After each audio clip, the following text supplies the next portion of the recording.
Hello guys, this video is to show you how to find the GCF when we have numbers actually. So how to find the GCF. Okay, one thing to remember is that you should make sure you know what the least common multiple is, or least common denominator, so you don't confuse that with a greatest common factor. They're not the same thing. Okay, so to find the GCF, one thing you can do, one of the easier way to find it would be to break this down into the prime factor, So prime factorization. So you can use the tree method, and you pick whatever the prime number you know that can go into 12. For example, 12 could be written as 2 times 6. Then you keep moving forward. You keep breaking it down to further to other prime numbers. So 2 times 6, 2 cannot be broken down, but 6 can be, because that's 2 times 3, okay? And from here, you're done. The prime factorization of 12, there are 2 times 2 times 3. You do the same thing for 30, okay? For 30, you do the same thing. You got 2 times 15, okay? Then 2 can't be broken down further, so you go with 15, which would be 3 times 5, okay? So now, prime factorization, 2, 3, 5, okay? Now, when you multiply, you must get the same number you had at the beginning. Okay, so now, how do you write the GCF? Well, all you gotta do is just write what they have in common, right? So we look for pairs, right? So we have a 2 right here and another 2 there. So this is one pair. So you can put 2 here. Now I can't pick 2 again, the second 2 here, because it's not a common factor. It's not a factor, another factor there. We don't have another 2 for 30. So I can't pick this one here. I'm eliminating this. Then I have 3. Do I have a 3 there? Yes. So I can pick 3. I'll put times 3 there. Do I have a 5 there? No. So 5 is eliminated. Therefore, the GCF is 2 times 3, which is 6. Okay? Very, very easy, guys. And you use this to factor out GCFs whenever you're factoring polynomials, okay? So this is one way to do this. Also, let me see if I can. Now this is for numbers, okay? So this is for numbers. Let's see if we have, because we would have variables as well, okay? So for variables, it's pretty much the same thing, the same idea, what you're thinking, but it's much easier, okay? I could say it's much easier because let me give you an example. So let's say you have a to the 4th power, b to the 3rd, c, and the other expression would be a to the 3rd,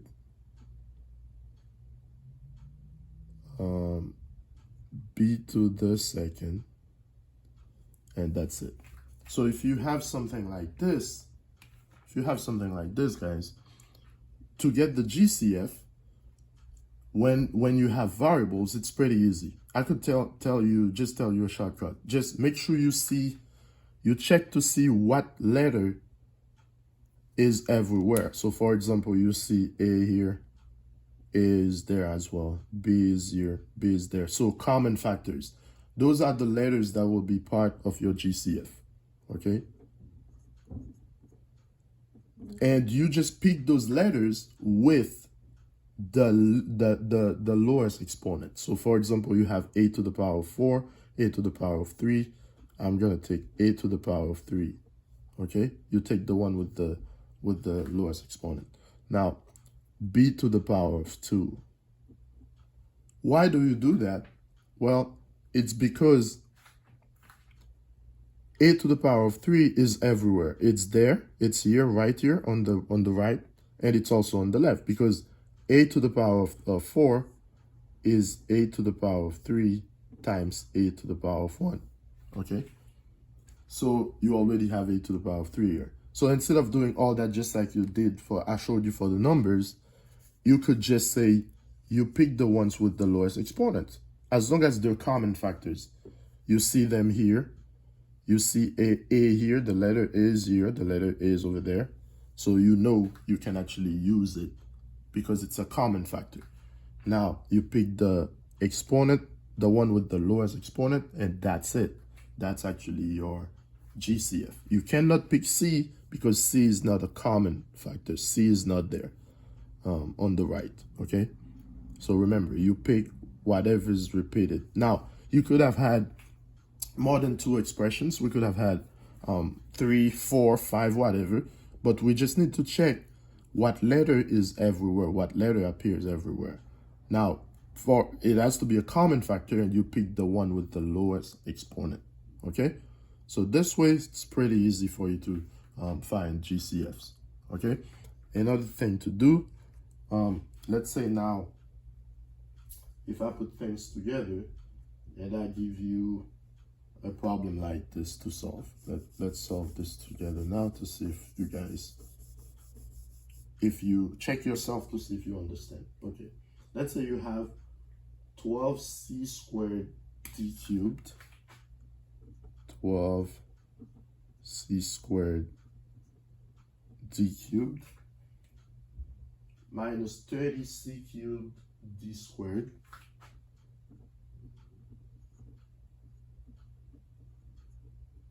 okay, minus 3cd. And the question is for you to factor, okay? Factor out the GCF, okay? In this case here, guys, remember what I said for the numbers. Now, if you try to use the method I just showed you, you put 12, 30, and 3 to find the GCF. In this case, the GCF will be 3 because 3 is the only number that can go into all of the numbers you have here. 12, 30, and 3.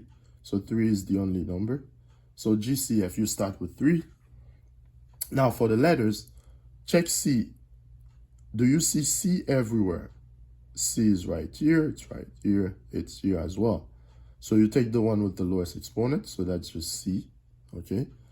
Then D is everywhere as well. Lowest exponent, that's D to the first, just D, okay?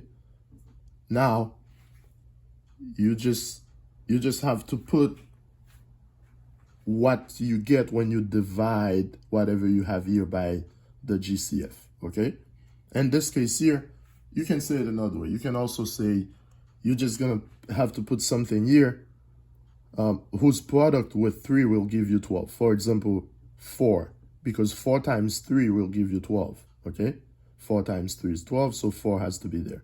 Then you need c squared. You already have c to the first power, so you need another c to give you c squared when you multiply.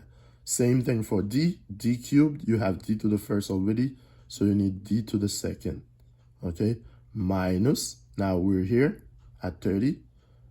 We have 3, we need 30, so that has to be 10. 10 times 3 is 30, okay? Then c to the second to get c cubed when you multiply by c. Then d, because we need to get d squared when you multiply by d.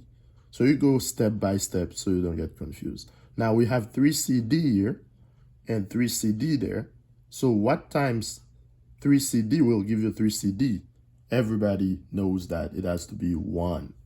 Because only when you multiply 1 by a number would you get the same number. The identity property of number 1, okay? So that's what we call the identity property of number 1, okay? So this is the GCF. It's the GCF, and this is how you factor it, okay? So factor out by the greatest common factor. So that's all I have for you guys. I just wanted you to learn how to find the greatest common factor. And how to actually use it in a problem. So you can do that for numbers and for variables. In this case here, for numbers, remember, you can use the tree method, and you can use it for as many numbers as you have, okay? And for the letters, make sure you have the letters everywhere from all the terms you have. For example, in this, you see 3 terms. So I made sure the letters I have here, C, D, they are everywhere before I choose them. And once you realize that the number is everywhere, then you pick the one with the lowest exponent. Okay, so that's pretty easy. After that, whatever you have here, make sure when you multiply, it will give you what you had before. So that's really how you factor out the GCF. Okay, thank you.